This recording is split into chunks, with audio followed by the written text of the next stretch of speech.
힘든 항해를 마친 청년은 어느 항구에서 지인의 편지를 전해주기 위해 돈 많은 상인 집에 들릅니다. 그 집 마당에서는 파티가 열려 있었는데 참 기이한 광경이 펼쳐지고 있었습니다. 회색 옷을 입은 신사가 사람들이 원하는 것들을 자신의 호주머니에서 꺼내어 주고 있던 것이었습니다. 한 남자가 멀리 있는 풍경을 보기 위해 망원경을 찾자 회색 옷을 입은 신사는 즉시 망원경을 꺼내줍니다.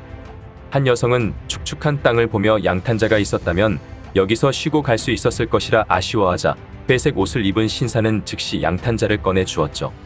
갑자기 태양이 강렬하게 빛나자 회색 옷을 입은 신사는 주머니 속에서 천막을 꺼내 보입니다. 그 주머니에서는 천, 막대, 끈 등 필요한 모든 물건이 쏟아져 나왔습니다. 청년은 회색 옷을 입은 신사의 주머니가 참으로 신기했으며 저런 주머니가 자신에게도 있다면 세상 부러울 게 없다고 생각합니다. 그렇게 집으로 가는 길, 회색 옷을 입은 신사가 청년에게 나타납니다. 그는 청년에게 제안을 합니다.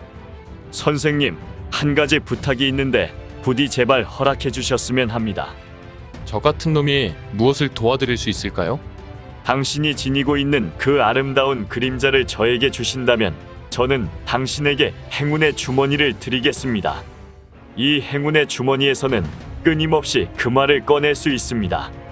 청년은 가만히 생각해보니 자기의 그림자 따위는 있으나 없으나 마찬가지였습니다. 하지만 저 주머니를 가진다면 무한한 돈을 얻을 수 있으니 무엇보다 값진 것이었죠. 좋아요. 거래합시다. 제 그림자를 드리겠습니다. 대신 그 주머니를 주세요. 청년이 부자가 되는 건 시간 문제였습니다. 하지만 사람들은 이내 그가 그림자가 없다는 걸 눈치채기 시작합니다.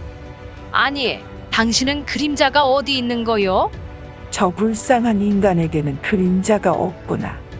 그림자가 없게 되자 그는 모든 사람들에게 놀림을 받게 되었고 태양 아래에서 움직이는 것을 피하게 됩니다.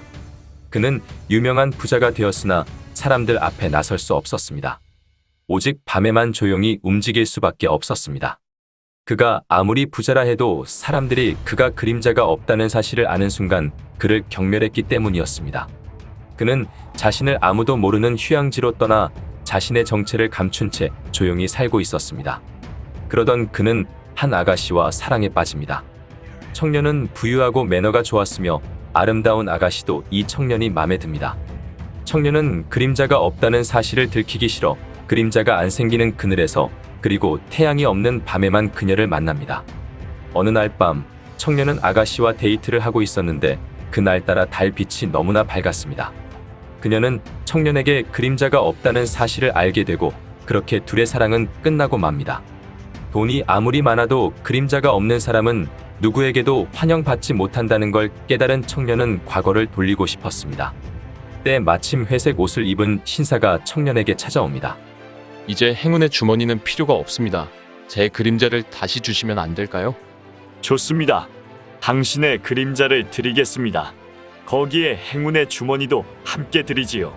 대신 당신의 영혼을 저에게 주십시오.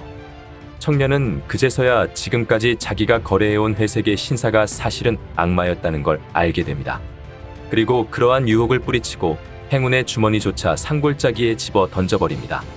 그리고 그는 자연과학 연구에 몰두하면서 인류에게 지식을 남겨놓는 것에만 의미를 두며 외롭기는 하지만 고유한 행복을 발견합니다. 책 그림자를 판 사나이는 독일의 유명 작가 아델베르트 폰 샤미소가 1838년에 쓴 소설로 오늘날의 많은 영화와 공연에서도 소개되는 이야기입니다. 이 이야기는 부와 명예를 얻고 싶은 욕망 때문에 인간으로서의 기본 조건인 그림자 없이 살아가는 삶은 결국 부질 없는 일임을 일깨워줍니다. 현대 사회를 살아가는 우리들은 모든 사물의 경제적 가치를 투영하여 판단합니다. 돈으로 안 되는 것이 없는 세상이다 보니 그리 생각하는 것은 어쩌면 당연해 보입니다.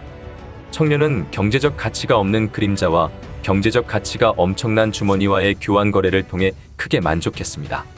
하지만 그림자가 없이는 아무리 많은 돈도 의미가 없다는 걸 깨닫게 됩니다. 돈은 중요합니다. 하지만 돈에 너무 몰두하다 보면 우리는 인간에게 기본적인 것들을 놓칠 수 있습니다. 우리가 청년처럼 단지 더 많은 돈을 위해 인간이라면 당연한 기본적인 것들을 희생하고 있는 건 아닌지, 나의 그림자를 팔아먹고 있지는 않는지 생각해보는 것은 어떨까요?